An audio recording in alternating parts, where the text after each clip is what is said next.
All right, buckle up, everybody, because today we're diving headfirst into one of America's biggest mysteries, the case of D.B. Cooper. Oh, yeah, this one's a classic. It really is. And I think most people know the basics, but It's always good to set the scene. exactly. So picture this. November 24th, 1971. A day that'll live in infamy. Well, maybe. We've got Northwest Orient Airlines Flight 305, just your average flight from Portland to Seattle. Nothing to see here, folks. Right. Except on board is a guy, calls himself Dan Cooper, looks totally normal like any other businessman. Blends right in. But this guy, he's about to pull off something incredible. The audacity, right. What gets me is how simple it seemed. I know, right? I mean, this guy, Cooper, he slips a note to a flight attendant, says he's got a bomb, lays out his demands, clear as day, $200,000, 4 parachutes, and a fuel truck ready and waiting in Seattle. Bam. Just like that. It works. Like a charm. The plane lands, they swap out the passengers for the cash and the parachutes, and then Back in the air they go. this time they're headed for Reno, Nevada. Now things start to get interesting. This is where our deep dive truly begins. Somewhere between Seattle and Reno, in the middle of a raging storm, Oh, yeah. Conditions were brutal. Dan Cooper jumps out of the back of that Boeing 727, vanishes, gone. Poof. Like a ghost. Over 50 years later, investigators, armchair detectives, we're all still scratching our heads. Did he make it? Where'd he go? What about the money? So many questions. Every time you think you're getting close, it's another dead end. Even the FBI, after years on the case, they finally closed it in 2016. Basically said, we may never know. But that hasn't stopped anyone from guessing. Oh no, not a chance. This case is too juicy. So let's start with what the FBI thought initially. Cooper didn't survive that jump. When you look at what it was like that night, it's not hard to see why they thought that. Paint us a picture. I'm talking torrential rain, wind whipping at almost 200 miles an hour, visibility so bad, even the fighter jets tailing the plane couldn't see him jump. Talk about a rough night for a skydiver. You got that right, and then there's a terrain below. Yeah, that wasn't exactly a welcoming landing pad, was it? Not at all. Dense forest, mountains, the whole 9 yards. You really think this guy, whoever he was ready for that? Well, the FBI seemed to think he wasn't exactly a pro. Let's be real. Those parachutes they gave him, old military surplus, not exactly built for precision. And you know what else? Cooper was wearing a business suit and loafers. Not exactly standard skydiving gear. You get what I'm saying? I do, but there's a big part of me that's still skeptical. If he didn't survive, where's the proof? Where's the body? Where's the parachute? That's the million-dollar question, isn't it? And that's exactly why this case still has legs. After all this time, you'd think something would have turned up. Unless it's out there just waiting to be found. Maybe, but then we've got the money to think about. Ah, yes, the money. A cool $200,000 in 1971. That kind of cash back then. Life-changing. Absolutely. And while most of it's still missing, there was that weird discovery back in 1980. Oh yeah, the tennis bar discovery. Right. This kid's playing on a sandbar along the Columbia River, and bam, he digs up some of the ransom money. About $5,800 worth. What are the chances, right? Yeah. So did Cooper stash it there, hoping to come back for it later? That's what everyone thought at first. But the FBI, they did their analysis, and guess what? What'd they find? That money hadn't been buried there for the full 9 years since the hijacking. Someone planted it. Intentionally. It had to be either that or a crazy coincidence. So if Cooper didn't bury it, someone else did. Which brings us to the suspects. Oh, yeah. Over the years, so many people have come out of the woodwork claiming to be Cooper or knowing who he was. It's almost become a national pastime. Pretty much. But there are 2 guys who always stand out. Richard Floyd McCoy and Kenneth P. Christensen. Let's start with McCoy. What makes him a suspect? His case is like Cooper's, but a few months later. He pulls off this amazingly similar hijacking, jumps out of a 727 with a bag full of cash, the whole bit. So a copycat. Yeah. Did they think he was Cooper trying it again? It's definitely possible. But there are some big differences. McCoy, he gets caught and killed in a shootout with the FBI. And unlike Cooper, who left no trace, McCoy left a fingerprint on his ransom note and a magazine in the plane. So maybe not Cooper 2.0 then. Probably not. Okay, now let's talk about Christensen. What's his story? This guy's interesting. He worked for Northwest Orient Airlines, and word on the street was he wasn't too happy with the company. Okay, so maybe a motive there. Right. Plus, he kind of looked like Cooper. And get this. After he died in 1994, they found $200,000 in his bank account. Well, hold on. He had the means and opportunity then. That's pretty compelling. It is, but the money. It was all legit from a land sale. And unlike our mysterious Cooper, Christensen was a skilled paratrooper. So maybe he could have pulled off the jump, but does that make him Cooper? It's a tough call. Yeah. See, for every piece of evidence that seems to point to one of these guys, there's something else that just doesn't add up. It's like trying to solve a puzzle where half the pieces are missing. Exactly. And that's what makes this case so fascinating. It keeps you guessing. It really does. But what if, instead of focusing on who Cooper was, we think about where he ended up? Okay, I like where you're going with this. Let's rewind back to that night. The FBI thought Cooper didn't make it, right? Right. But what if, instead of landing in that thick forest, he landed someplace else? You're thinking the Columbia River. Bingo. Or maybe a smaller river that feeds into it. Or even a lake. I mean, think about it. An inexperienced jumper, pitch black, a raging storm, winds over 200 miles per hour. It wouldn't be easy to hit his target, especially with the parachute he had. Yeah, I can see that. But wouldn't his body have washed up somewhere? Maybe, maybe not. The Columbia River is a beast. Powerful currents, freezing cold water. A body could get swept away pretty easily, downriver or even out to the Pacific. And if he landed in a more remote spot, a little lake tucked away somewhere, who knows? Okay, I'm following you. But if he landed in the water, wouldn't he have tried to swim to shore? Maybe. But he was wearing a business suit, remember? Not exactly swimwear. And that water is freezing. Shock could have set in fast. True, and don't forget the weight he was carrying. $200,000 in $20 bills is no joke. It could have dragged him under. A very expensive anchor. Right. So maybe Cooper, disoriented, weighed down, he just couldn't fight it. It's grim, but it would explain why we haven't found a bobby or most of the money. That's true. But we can't forget about the money found on Tana Bar. Someone had it. Why plant it there? To throw off the FBI? Or maybe as some weird tribute to D.B. Cooper? I mean, who knows? That's just one of the many pieces of this puzzle that we may never solve.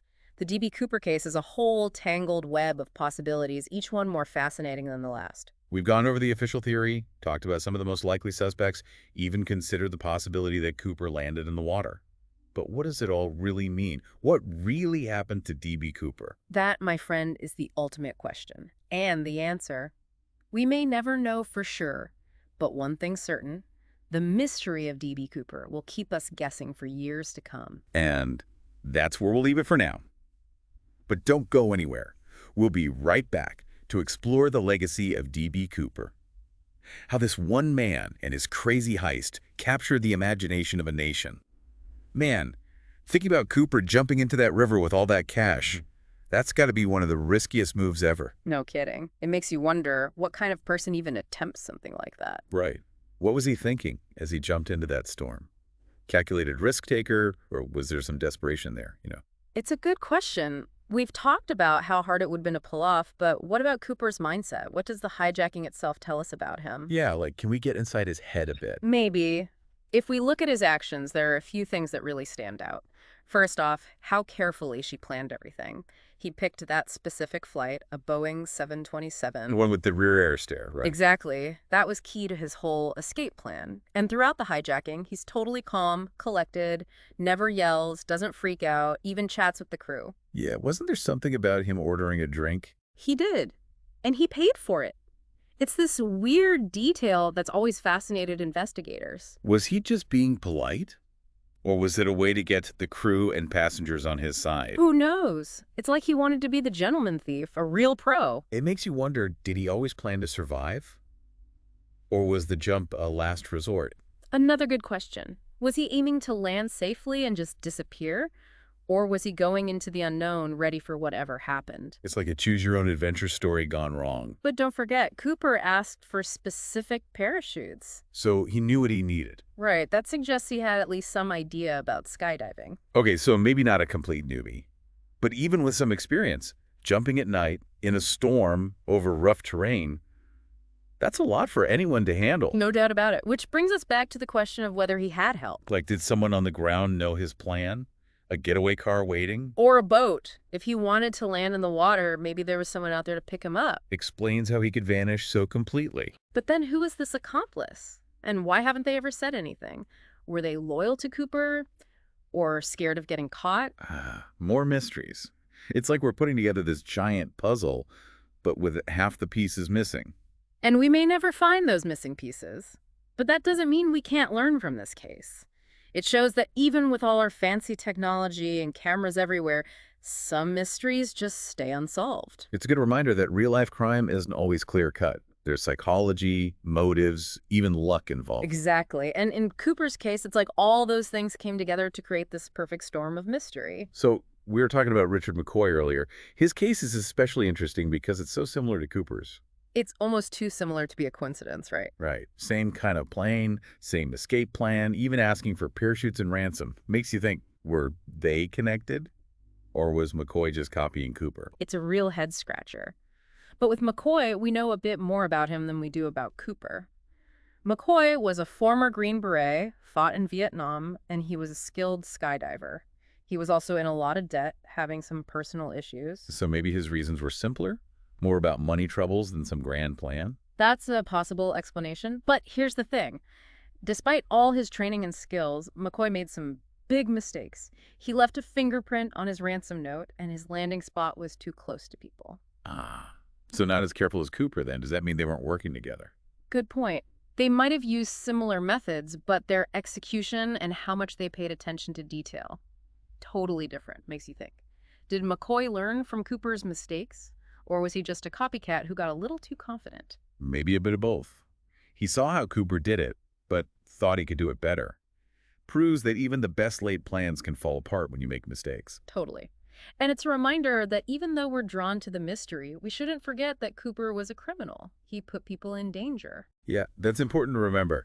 But still, you got to admit, what he did was pretty gutsy. No argument there. And it's that boldness, all the unanswered questions, the possibility that he might have gotten away with it. That's what keeps the legend of D.B. Cooper alive. But we can't forget how his actions changed things, especially for airline security. Right, the Cooper hijacking showed just how vulnerable airlines were. It forced them to make big changes. Huge changes. Before Cooper, they didn't really screen passengers or bags systematically. After Cooper, metal detectors everywhere, security way more intense. So Cooper's legacy is kind of a mixed bag. On one hand, he became a folk hero, a symbol of mystery and daring. But he also made the aviation industry wake up and take safety seriously. Exactly. It's important to remember that while we're fascinated by this case, Cooper's actions had real consequences. Yeah, said. And on that note, let's take a little detour and shift gears. Let's move from the crime itself to how D.B. Cooper became this pop culture icon. Right. It's amazing how this story has gone beyond just true crime. It's everywhere. I mean, we've got books, documentaries, even a Hollywood movie. Exactly. And don't forget all the songs and TV shows that reference him. D.B. Cooper isn't just a news story anymore. He's a legend. It's like he's become this modern-day Robin Hood, sticking it to the man and disappearing with the loot. There's definitely that rebellious, anti-establishment vibe that people connect with. He's the ultimate anti-hero, a symbol of freedom and getting away with it. And the timing probably helped, right? Yeah. It was the early 70s, a time of big social change. People were questioning authority. Cooper, in a way, became a hero for those who felt like the system was against them. It's interesting how one event can capture the feeling of a whole era. And Cooper's story still resonates with people today. There's something timeless about the unknown, the unsolved mystery. We all love a good puzzle, right? Yeah. This one has it all. A daring heist, a mysterious guy, and an ending we're still debating. It's like we all get to be armchair detectives trying to figure out ourselves. Yeah. And that's what keeps people coming back to this story, digging into the details, trying to crack the code. There's a part of us that wants to believe he got away, that he's out there somewhere, living a secret life of adventure. It's the mystery, the unanswered questions that keep us hooked. Did he survive? Where did he go? What really happened that night? We may never know the answers to those questions. But maybe that's part of the allure. We get to imagine our own versions of the story, explore all the possibilities. And that's what's so cool about a case like this. It makes us curious, makes us think, and leaves us wondering. The D.B. Cooper case shows the power of a good mystery. It reminds us that there are still things in the world we may never fully understand. Couldn't have said it better myself. So as we wrap up this part of our deep dive, I have to ask, what do you think happened to D.B. Cooper? Did he die in the jump? Or did he outsmart everyone and just vanish? Hold on to those thoughts, because in our final segment, we're going to explore some of the wildest theories about Cooper's fate. We'll look at the evidence, consider the possibilities, and see if we can shed some light on what might have happened to this mysterious guy. Stick with us. All right, we're back, and we're still deep in the mystery of D.B. Cooper. It's incredible how one guy, one crazy stunt, has held people's attention for over 5 decades. And as we dig into some of the most popular theories about what happened to him, I'm really curious to hear what you think happened to this mysterious dude. Yeah, let's jump right in. One of the most popular theories is that Cooper, against all odds, survived that jump. That's the one everyone loves, right? Yeah. The idea of him landing safe and sound, disappearing into the wilderness, living the good life with all that cash. It's a good story, but is there anything to back it up? Besides him just vanishing? Not really. Right. But there are a few things that make people wonder. For example, some folks have pointed out that the area where Cooper supposedly jumped wasn't all dense forest like we thought. There were logging roads, clearings, even some small settlements. So maybe he could have found a place to hide, or even get a ride. Exactly. And think about that parachute they gave him. It wasn't fancy, but it worked. Some folks believe he might have messed with it, rigged it for a water landing. Smart move. Yeah. Landing in the water would make it way harder to track him, especially with the Columbia River's crazy currents. Right. And if he did land in the water, maybe he had someone waiting for him. A boat, ready to get him out of there. A fresh start. But if he did survive, could he resist spending that money? Wouldn't that get him caught? Good point. But those bills were marked, remember? Cooper knew that. It's doubtful he'd risk using them directly. Maybe he tried to launder the money, invest it, or even bury it, and wait for things to cool down. So even if he did make it, he'd have to be super careful to stay hidden. Sounds risky. You said it. Which brings us to another theory, one that's a bit more down to earth. Cooper died during the jump, but we just haven't found his body. That makes sense when you think about how bad that storm was. Darkness, rough terrain. It would be shocking if his body ended up somewhere we can't reach. Exactly. And remember, this was before we had things like GPS and satellites. Search and rescue back then relied on people on the ground and planes in the air. And with that weather and such a large area, it would have been tough. So maybe he's out there, lost in the woods, waiting to be found. Kind of creepy, but not impossible. Definitely not. And what about animals? They could have scattered his remains, making the search even harder. That's grim. But it does explain why we haven't found anything after all these years. Like the parachute.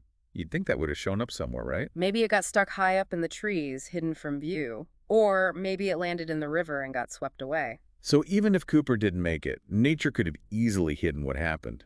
More questions than answers. Really makes you think about how powerful nature is. It does. And maybe that's the biggest draw out of the D.B. Cooper case. It's a mystery that makes us question everything, reminds us that sometimes the truth stays hidden, lost somewhere in the past. I like that. And as we wrap up our deep dive, I'm left with this feeling of, I don't know, awe, I guess. Yeah. The D.B. Cooper case is one for the books. People will be talking about it, arguing about it, trying to figure it out for years to come. It shows the power of a good mystery, that pull towards the unknown.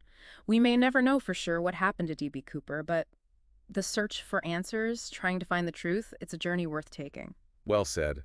Thanks for joining us on this deep dive. We hope you enjoyed it. And if you've got your own theories, we'd love to hear them. Until next time, keep exploring, keep asking questions, and never lose that curiosity.